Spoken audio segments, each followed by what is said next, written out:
Doctor R के बनर्जी, सहायक प्राध्यापक समाजशास्त्र, शासकीय डॉक्टर इंद्रजीत सिंह महाविद्यालय अकलतरा, जिला जांजगीर चांपा।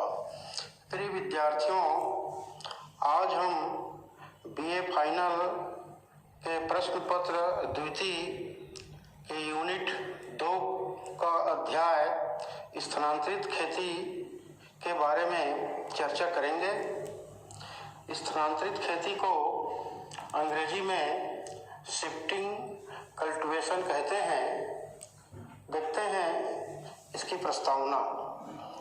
लगभग सभी जनजातियां पहाड़ी भागों, जंगलों, दलदल भूमि और ऐसे स्थानों में निवास करती हैं जहां सड़कों का अभाव है और आधुनिक यातायात और संचार के साधन अभी उपलब्ध नहीं हो पाए हैं।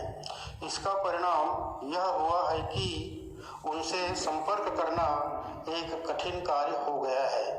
यही कारण है कि वैज्ञानिक आविष्कारों के मधुर लाभों से वे अभी तक अपरिचित ही हैं और उनकी आर्थिक, शैक्षणिक, स्वास्थ्य संबंधी एवं राजनीतिक समस्याओं का निराकरण नहीं हो पाया है।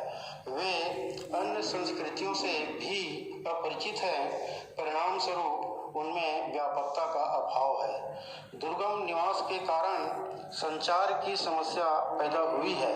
सड़क, डाकखाना, तारघर, टेलीफोन, समाचार पत्र, रेडियो, सिनेमा की सुविधाएं इन क्षेत्रों में नहीं पहुंच पाई है, अतः इनका आधुनिकीकरण नहीं हो पाया है। ये अनेक आर्थिक समस्याओं से जूझ रहे हैं। देखते हैं स्थानांतरित खेती का अर्थ। भूमि के किसी भाग पर कुछ समय के लिए अस्थायी रूप से कृषि कार्य करके उसे छोड़ देना एवं फिर किसी अन्य भाग में इसी प्रकार से कृषि करना स्थानांतरित खेती कहलाता है। इस प्रणाली में कुल्हाड़ी से जंगलों में पेड़ों को काटकर गिरा दिया जाता है, फिर सूखने पर उनमें आग लगा दी जाती है।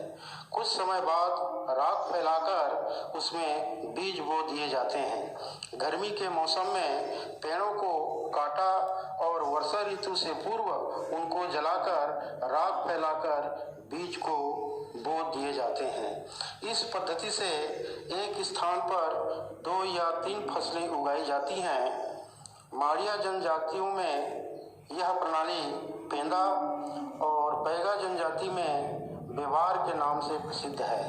असम की गारो जनजाति में इस प्रणाली को झूम कृषि कहते हैं। झूम का अर्थ स्थान परिवर्तन से है। गोंड इसे मालवा और जसपुर की कोरवा जनजाति इसे ब्यौरा से जानती है। अर्थव्यवस्था से जुड़ी इनकी प्रमुख समस्याएं हैं।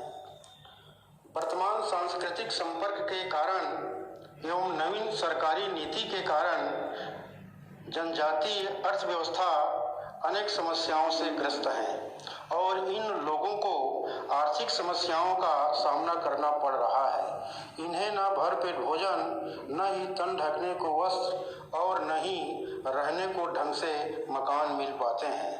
अर्थव्यवस्था से जुड़ी इनकी प्रमुख समस्याएं इस प्रकार है। पहला, नवीन भूमि व्यवस्था एवं कृषि भूमि का अभाव। भूमि संबंधी नवीन व्यवस्था के कारण भूमि से जनजातियों का स्वतंत्र अधिकार समाप्त हो गया है। अब उन्हें स्थानांतरित खेती की नए कानूनों के अनुसार आज्ञा नहीं थी। साथ ही वे अधिकतर पहाड़ी क्षेत्रों एवं घने जंगलों में रहते हैं जहां कृषि योग्य भूमि का अभाव है। सरकार द्वारा इन्हें समय समय पर भूमि दी गई, वहां इनकी अज्ञानता व अशिक्षा का लाभ उठाकर साहूकारों ने उन्हें इनसे हड़प लिया, अतः इन्हें बाध्य होकर श्रमिकों के रूप में ही कार्य करना पड़ा। अगला शेष भाग दूसरे वीडियो पर बताएंगे। धन्यवाद।